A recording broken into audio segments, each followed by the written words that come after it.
Bismillahirrahmanirrahim. Assalamualaikum warahmatullahi wabarakatuh. Alhamdulillah kita masih ketemu dengan Bapak Fisika. Kita masih membahas tentang inti atom dan radioaktivitas. Pada pertemuan kita kali ini kita akan membahas tentang manfaat radioaktivitas dalam kehidupan sehari-hari itu untuk apa gitu ya, seperti itu. Kita mulai dari pengertian radioaktivitas itu sendiri apa gitu ya.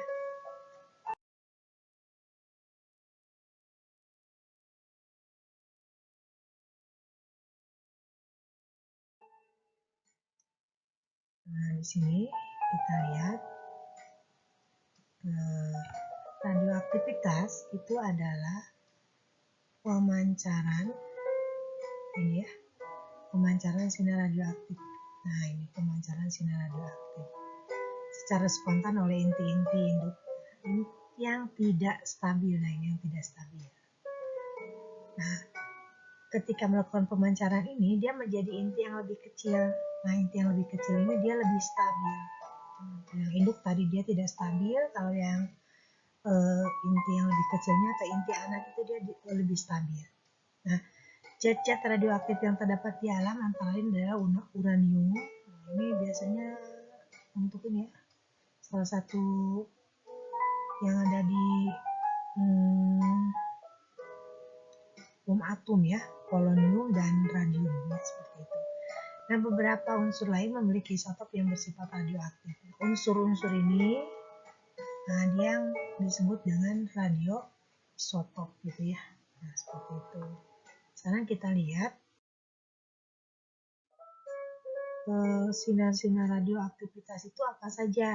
Dia itu ada 3. Yang pertama ada sinar alfa, itu biasanya simbolnya. Nah, ini ya. Dia itu memiliki tingkat radiasi yang tinggi ya. Jadi radiasinya dia tinggi sekali. Kemudian dia dibelokkan oleh medan listrik dan medan magnet ya, seperti itu. Kemudian ada sinar beta, dia simbolnya seperti ini. Nah, dia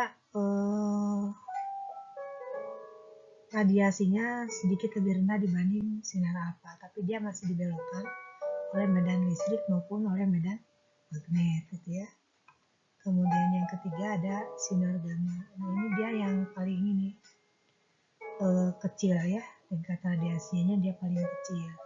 Dia tidak dibelokkan oleh medan magnet maupun oleh medan listrik. Jadi ini ada 3 sinar-sinar radioaktivitas ya, ada alfa, ada beta, dan ada gamma.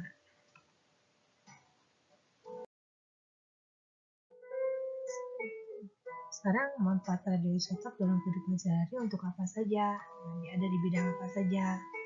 Ya, ini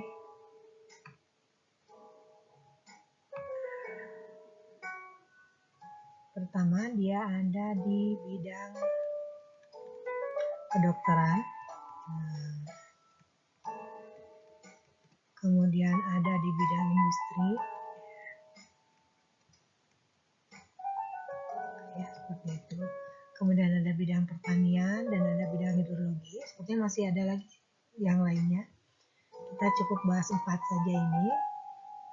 Kita lihat pemanfaatannya itu apa saja gitu. Nah, ini ya, dalam bidang kedokteran, dalam bidang industri, bidang pertanian, dan bidang hidrologi.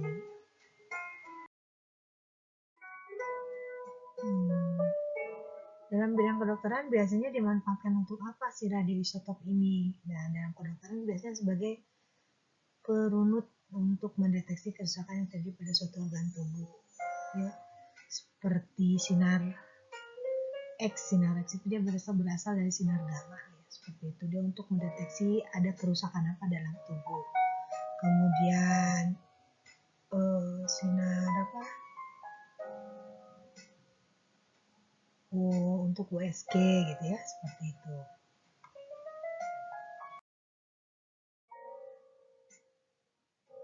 Nah, manfaat radioisotop dalam bidang industri itu biasanya digunakan untuk mendeteksi kebocoran pipa yang ditanam di dalam tanah atau di dalam beton ya, dengan memasukkannya ke dalam benang pipa yang diperkirakan terjadi kebocoran pipa di dalamnya, sehingga kebocoran dapat dideteksi tanpa penggalian tanah atau pembongkaran beton.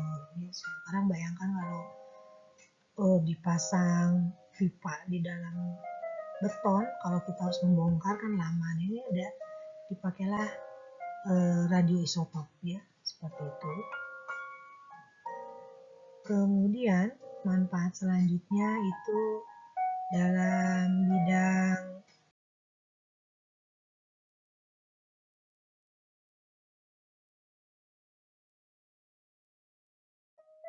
pertanian ya. Nah, dalam bidang pertanian ini salah satunya adalah fosfor ya. Fosfor 32 F32 ini dia berguna untuk membuat benih tumbuhan lebih unggul dibandingkan dengan induknya. Ya, jadi dibikin variat baru ya dengan radioisotop ini mengharapkan apa? Untuk mengharapkan nanti menghasilkan tumbuhan yang lebih unggul dibandingkan dengan induknya seperti itu. Kemudian pupuk yang mengandung N15 dipantau dengan alat pencacah. Jika tidak terdeteksi adanya radiasi, berarti pupuk diserap oleh tanaman dengan sempurna. Itu dalam bidang pertanian. Kemudian manfaat radioisotop yang lainnya itu dalam bidang hidrologi.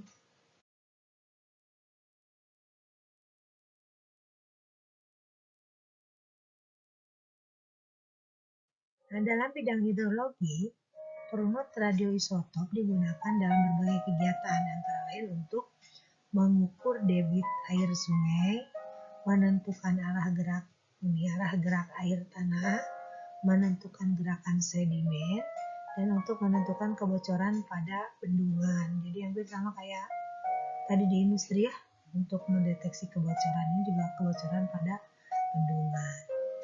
Nah, itu adalah beberapa manfaat dari radioisotop dalam kehidupan sehari-hari. Nah, selain ada manfaat, tentunya juga ada ekses lain, yaitu yang merugikan. Yang merugikannya apa? Nanti kita bahas dalam pertemuan selanjutnya.